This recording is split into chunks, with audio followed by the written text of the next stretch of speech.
The silence of the ruined outpost pressed in like a shroud. Captain Elias Ward moved carefully through the shattered corridor, his boots crunching over broken glass and twisted metal. The atmosphere was thin here, barely breathable, and his rebreather hissed with every breath. This place had seen war. Scorch marks painted the walls, and the air carried the acrid scent of plasma burns, oil, and something older, rot. He moved like a ghost, rifle low but ready, eyes sharp. He wasn't here for a fight, just salvage. Fuel cells, data cores, maybe a functioning medical pack if he got lucky. Credits were credits. But what he found wasn't salvage. It was a sound, faint, almost mistaken for static. A soft, ragged breath. Then another. A whimper. Elias froze. He moved toward the noise, deeper into the ruined outpost. A locked door, thick, reinforced. A number pad dangled by frayed wires. Behind it, the sound again, a muffled sob. Shit, he muttered. He dropped his pack and went to work. Plasma cutter in hand, he sliced through the locks. The metal groaned and hissed, the glow of molten steel illuminating the dark hall. One final push, and the door slid open with a painful screech. Inside was a cage. Not a cell. A cage. She was huddled in the far corner, bare-skinned, bruised, and trembling. Skin a pale lavender gray, hair like white silk matted against her face, and eyes, huge, glassy, full of terror, locked onto him the instant the light touched her. She didn't scream. She just started crying harder. Elias's chest tightened. The girl was young. Not a child, but barely more than that. She covered herself instinctively, curling into herself, as if expecting pain. He stepped back, lowered his weapon, and slowly removed his long brown coat. "Hey, it's okay," he said softly, voice gravel rough from the rebreather. "I'm not here to hurt you." She flinched as he approached the cage, her lip bleeding where she'd bitten it. She watched him like a hunted animal, half mad with fear. Elias crouched beside the bars and slid the coat through. She didn't move.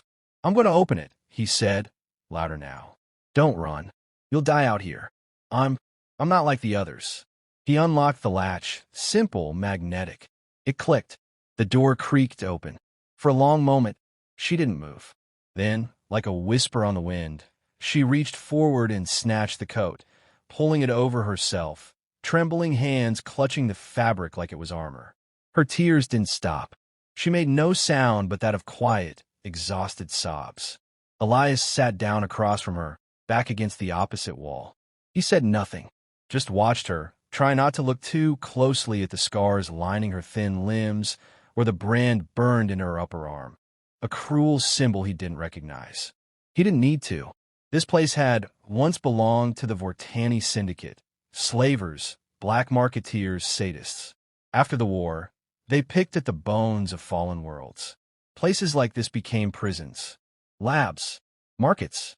"Goddamn bastards," Elias muttered under his breath. The girl stirred. Her head tilted slightly, eyes still red and swollen. She didn't speak, didn't seem to know how. Elias reached into his pack and pulled out a ration bar and a canteen. He set them halfway between them.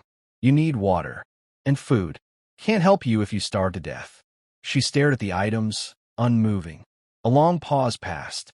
Then, inch by inch, she dragged herself forward. She snatched the canteen first, as if afraid it would be taken back, and drank in frantic gulps, water spilling down her chin. Elias didn't stop her. When she finished, she slumped against the wall. Still no words. But her eyes had changed. Less panic, more confusion. "You got a name?"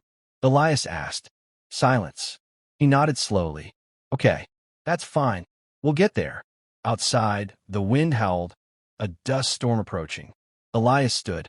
"We got to move. This place is done. You stay, you die. You come with me, you've got a chance." She looked up at him. She didn't nod. She didn't speak. But she stood, wrapped in his coat, thin legs barely holding her. She stood and took a single, shaking step toward him. And for Elias Ward, a man who'd stopped believing in redemption years ago, that one step was enough. The wind was howling like a beast. Captain Elias Ward tightened the straps of his pack and adjusted the coat draped over the trembling alien girl beside him. The oversized garment nearly swallowed her, but it was all he had. Her bare feet shuffled slowly through the dust and ash, leaving shallow prints that vanished as the storm picked up behind them. Just a little further, Elias muttered, scanning the ridgeline. His dropship wasn't far, tucked into a ravine for cover. If they could reach it, they'd be safe. The girl, still silent, followed him without protest. But she was weak. Her body shook with every step, and she stumbled often. Once, she fell hard to her knees. Elias was at her side instantly, helping her up. "You okay?" he asked. She didn't answer, just gave the smallest nod, barely a twitch of her chin. There was something in that motion. Will, fragile but there. They pressed on through the dust-streaked remains of the outpost perimeter. Twisted metal, shattered towers, the remains of a world abandoned by civilization. Somewhere behind them, faint and distant, came a low rumble. Not thunder. Engines. Someone else was out there. Elias didn't like coincidences. They crested a ridge, and his heart eased at the sight below. The Persephone, his old recon dropship, half buried but intact. She hadn't flown in weeks, but Elias had kept her systems hot, just in case. They reached the ramp. He keyed in his access code, and the ship groaned open, releasing a puff of stale, recycled air. The girl hesitated at the threshold. "Safe," he said gently. "You're safe now." She looked at him for a moment, longer than before, and then stepped inside. Inside the ship, Elias sealed the hatch and activated lockdown protocols. The girl stood near the wall, eyes darting over the interior. She flinched at the hum of the power core, but didn't run. Her breathing was shallow. Elias moved carefully, grabbing a medkit and kneeling nearby. "I need to check your injuries," he said. She pulled the coat tighter, visibly nervous. "I won't touch you if you don't want me to. Just want to stop anything from getting worse." Slowly, she lowered the coat's collar, exposing the angry red mark on her shoulder, raw, infected. Elias sucked in a breath through his teeth and got to work, disinfecting the wound. She winced, but didn't pull away. "You're tough," he said quietly. "Tougher than most." She tilted her head, confused. "Strong," he clarified. "That." She seemed to understand. Once the wound was wrapped, Elias moved to the cockpit. He started a launch diagnostic. Everything green except for the starboard stabilizer. Damaged in the last storm. They could still get airborne, but the ride would be rough. Then, the proximity alarm screamed. Elias spun to the console. 3 vessels inbound. Fast and low. "Slavers," he growled. The girl was already backing into the corner, trembling, hands over her ears. Elias knelt beside her. "Hey, listen, we're not staying here. We're getting out right now." She shook her head violently, breath coming in panicked bursts. He reached out but stopped short. "I'm not them. You hear me? I'm not like them. You're safe with me." Her hands lowered. Her eyes found his. "Okay," she whispered. It was the first word she'd spoken. Elias nodded once, stood, and fired up the engines. The ship trembled as it lifted, stabilizers whining in protest. Outside, the slaver ships were closing in. "Strap in," he shouted back, guiding the Persephone up through the storm. The girl climbed into the co-pilot's seat, clutching the harness like a lifeline. Dust and static streaked across the viewports, lightning flashing across the sky. Elias banked hard, ducking behind a mountain ridge, engine straining. A missile lock warning blared. "Not today," he muttered, flipping a switch. Flares launched. The missile exploded harmlessly behind them. They broke through the upper atmosphere moments later, leaving the surface and the slavers behind. In the quiet that followed, Elias slumped back in his seat, sweat beading on his brow. The girl sat beside him, breathing slowly now. She looked over at him. Her eyes weren't full of fear anymore, just exhaustion. "Kael," she said softly, pointing at herself. Elias blinked. "That your name?" She nodded. "Kael," he repeated. "I'm Elias." She nodded again, eyes fluttering shut, the adrenaline crash finally catching her. Elias watched her for a moment. Then he reached out and gently pulled the coat up around her shoulders. "You're safe, Kael," he murmured. "I've got you." The stars outside stretched wide and endless. They were no longer prisoners. They were free. The Persephone drifted in low orbit above the desolate moon, cloaked and quiet. Inside, Elias adjusted the ship's damaged stabilizer module, sweat lining his brow. The close call with the slavers had rattled him. But Kael, she hadn't screamed or panicked like before. She'd held on, spoken her name. That meant something. She sat near the back of the cockpit, legs tucked beneath her, wrapped in a salvaged thermal blanket. She watched him work with quiet intensity, eyes no longer filled with terror, just uncertainty. Wariness. "You ever fix a drive core?" he asked without looking up. Kael blinked, then hesitantly pointed at the tool in his hand. "Conductor, link," she said in a halting, strange accent. Elias looked over at her, brows raised. "Yeah, that's right." Kael didn't smile, but her lips twitched, just slightly. He offered the tool to her. "Want to help?" She hesitated, then crawled over, reaching out with delicate fingers. Her hands trembled, but she moved with precision, sliding the conductor into place. Click! The core hummed steady. Elias stared at her. "You're full of surprises." She didn't respond, but her expression held something new, something like pride. Later, as the ship's system stabilized, Elias heated 2 ration packs and passed one to Kael. She sniffed it, wrinkled her nose, and reluctantly took a bite. "Not gourmet," he said, "but it won't kill you." Kael looked at him, tilting her head. "Kill you? Figure of speech." He chuckled softly. "Terran food's garbage is what I'm saying." She nodded slowly. "Garbage," she echoed, her pronunciation off but determined. They sat in silence for a while, the hum of the ship comforting in the background. Then Kael pointed at the scar on Elias's left hand. "Hurt." He glanced down. "Yeah, years ago. Took shrapnel on Talos Prime." She traced a faint line on her own forearm. "Pain no stop." Elias's heart clenched. "I know," he said gently. "I know." She leaned back, eyes distant. "They took everything. My home, my mother, my voice."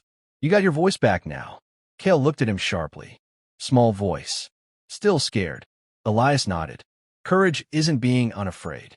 It's moving forward anyway." She seemed to chew on that. "Then, you soldier?" "Was," he replied. "Not anymore. Just a guy trying to stay alive." She looked at him with something like recognition. "You left the cage, too." That hit harder than he expected. The proximity alarm screamed again. Elias jumped to his feet, bolting for the console. A new contact had dropped from orbit. No ID, no comms. A sleek black ship, fast and armed. "They found us." Kael stood beside him, eyes wide, but not panicking. "Hide in the maintenance shaft," Elias ordered, slapping controls as he brought the ship to partial power. "Go. Now." But she didn't move. "I stay." "Help." He turned to her. "Kael, this isn't a debate." "I stay," she repeated firmly. He stared at her. She was terrified, but she was standing tall. "All right. Strap in." The Persephone lifted into the upper stratosphere, and the black ship gave chase immediately. Elias jigged left, right, rolled through clouds. The slaver vessel opened fire, but he was faster in close quarters. Kael sat at the co-pilot station, silent but alert. She watched his movements, memorized them. "Diverting power to shields," she said suddenly, fingers flying over the controls. Her voice shook, but her actions were precise. Elias blinked. "How do you know that?" Kael didn't look up. "Father taught. Before war." Before they took him too, Elias thought grimly. A missile alert lit up the panel. Elias pulled a hard bank, shouting, "Flares now." Kael hit the countermeasure switch. The ship rocked as the missile detonated off the port side. "We've got one shot at this," Elias growled. "I'm going to loop us back behind that bastard." Kael nodded. "I trust." He smiled. "Good." With a tight barrel roll, he flipped the Persephone above the slaver craft, inverted and descending. A clean shot lined up. He squeezed the trigger. Twin bolts of plasma ripped through the enemy's engine core. The black ship exploded in a burst of light. Silence fell. The threat was gone. Elias slumped in his seat, breathing hard. "You okay?" Kael looked at him, eyes shining. "You're not alone." He turned to her, surprised. "Neither are you." She reached for his hand and squeezed it once. For the first time in years, Elias didn't feel like a weapon. He felt like a person again, And Kael, she was no longer just a girl from the cage. She was surviving. The stars stretched across the viewport, vast and endless. Elias had always loved space, its cold silence, its indifference. It didn't care who you were. Soldier, smuggler, ghost. It gave nothing, took everything, and kept moving. But tonight, space didn't feel so empty. Kael was curled in the co-pilot's seat, finally asleep, her breathing soft and even. The thermal blanket wrapped tight around her shoulders. Elias had rigged a low heat cycle in the cabin, just enough to keep it comfortable. She hadn't spoken much since the fight, but she didn't need to. She'd sat beside him, helped him calibrate the engines, recalibrate NAV points, and even managed to cook one of the better ration combos, watered-down broth with nutrient packs. It was practically gourmet. He checked the NAV system. They'd be at the fringe station of Lisa, 4 in a few hours. It was an old mining hub, now mostly home to refugees, outlaws, and people who didn't want to be found. It wasn't perfect, but it was a place to start. Elias leaned back in the pilot's seat and rubbed his eyes. He couldn't stop replaying the moment she'd taken his hand after the fight. The way she'd looked at him, not as a weapon or a threat, but as someone real. He didn't realize how much he'd needed that. Kael stirred awake some time later. Her eyes fluttered open, adjusting to the soft lighting. "Where?" she murmured. "Drifting toward a safe harbor," Elias replied. "Station called Lisa 4. You'll be able to rest there. Heal." Kael looked out the viewport at the swirling nebula ahead. "Beautiful." He smiled faintly. "Yeah, it is." She was quiet for a moment. "Then, they'll come again. Others." He didn't argue. "They always do." Kael turned to him. "You'll fight them?" "If I have to." She looked down. "I don't want to hide anymore." He nodded. "Then don't. We stand together. That's how we win." Kael's gaze was steady. "Not weapon. Not slave." "No," Elias said, his voice firm. "Not anymore. You're Kael, and you're free." The words seemed to settle something inside her. Free. The station loomed into view like a rusted leviathan. Old metal, mismatched docking bays, glowing lights patched into dark crevices. Elias hailed the outer bay, keyed in a code from years back when he'd smuggled supplies for a resistance cell here. The dockmaster's voice crackled through. "Ward, you're still breathing." "Barely," Elias replied. "I need a berth, and maybe a warm drink." "Dock 9. Don't shoot anyone unless they shoot first."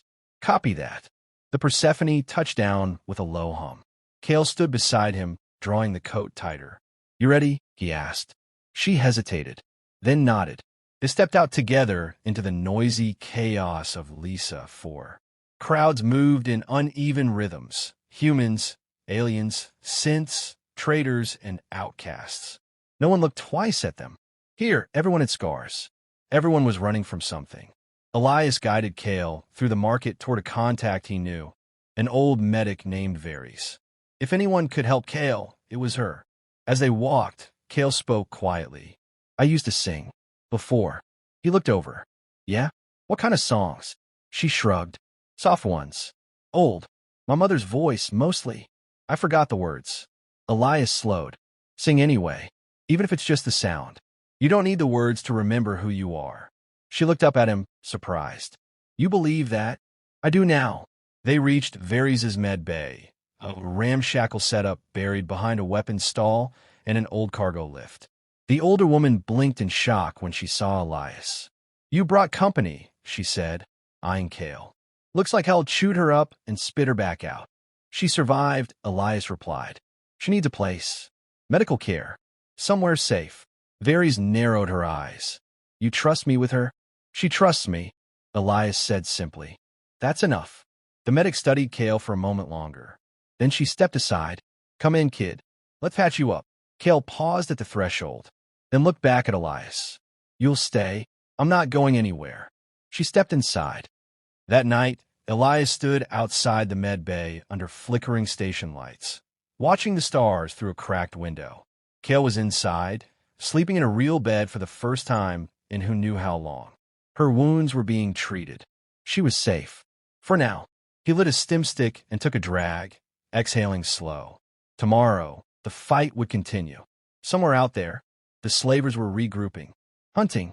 But tonight, he'd save one life. That was enough. And maybe, just maybe, that life would change everything.